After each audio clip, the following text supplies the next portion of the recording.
मैं रोती रही लेकिन बार बार वह करता रहा यह गंदा काम। स्कूल में स्कूल में काफ़ी शर्मीली हुई करती थी।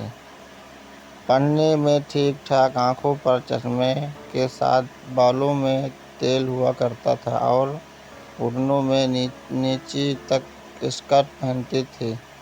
पर जैसे ही मैंने 10वीं पास की, मेरा चश्मा लेंस में बदल गया। इस स्कर्ट शर्ट हो गई और बाल ट्रिम हो गए। 12वीं में तक आते आते मैं स्कूल में काफ़ी पॉपुलर हो चुकी थी। कहने का मतलब है कि मैं एक भद्दी लड़की थी, खूबसूरत सिंडोल बन चुकी थी। बोर्ड के एग्ज़ाम ख़त्म होने के बाद छुट्टियों बिताने के लिए मैं अपने गार्जियन के यहाँ चली गई।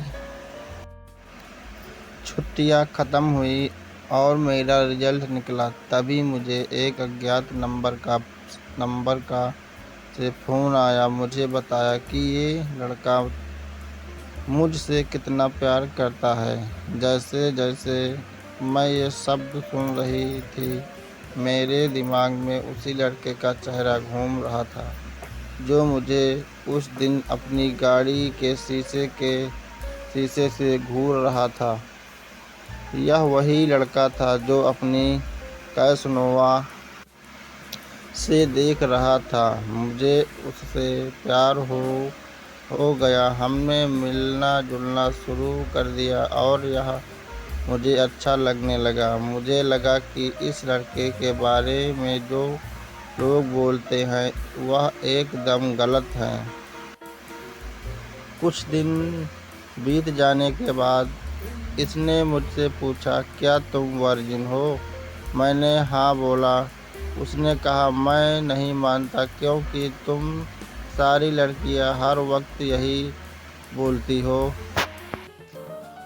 बोला, ठीक है, कोई ज़रूरत नहीं है भरोसा करने की, शादी के बाद तुम्हें खुद ही पता चल जाएगा।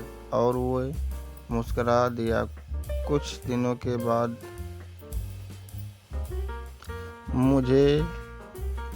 मुझे उसका कॉल आया क्योंकि दूसरे दिन वैलेंटाइन्स डे था और वह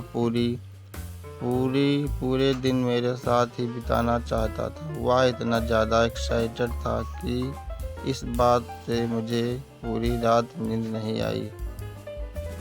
अगली सुबह मैं अच्छी तरह से तैयार हुई, हाथों में कार्ड लिए हुए। मैं उसकी रोड पर खड़ी थी जहां मैं पहली बार एक दूसरे को देखा था। उसने अपनी कार रोकी, मुझे फूल दिए और मेरे माथे को चूम कर बोला, आई लव यू।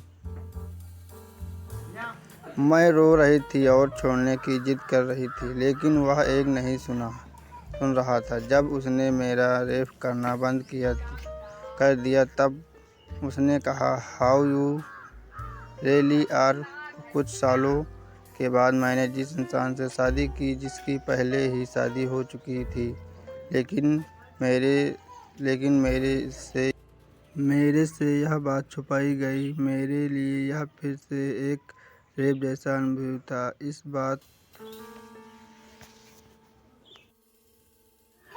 इस बार मुझे इमोशनली रेप किया गया था क्योंकि इस बार मैंने खुद को पूरी तरह से इसके हाथों में सौंप दिया था। वेयरिंग में उठी और इतना रोई कि मेरी आंखें पर लगा मेकअप पूरी तरह से फैल गया। सब कुछ खत्म होने के बाद उसने मुझे उसी जगह पर ला कर छोड़ दिया जहाँ से उसने मुझे उठाया। उस दिन मैंने अपनी मासूमियत खो दी। मैंने इस दिन की कल्पना कभी नहीं की थी, लेकिन वह मेरी जीन्स के बटन खोलने में इतना बिजी था कि वह कुछ भी सुनने के लिए तैयार ही नहीं था। मैंने बोला कि मैं अभी इस चीज़ के लिए अभी रेडी नहीं हूँ, लेकिन वह यह चेक करना चाहता था कि मैं वर्जिन हूँ या नहीं। मैंने उससे लड़ने की कोशिश की, उसे दूर जाना चाहा, लेकिन उसने मुझे बिस्तर पर धक्का दे दिया और बिस्तर के किनारे पर पड़ी थी और उसने मेरा वहीं पर बलात्कार कर दिया।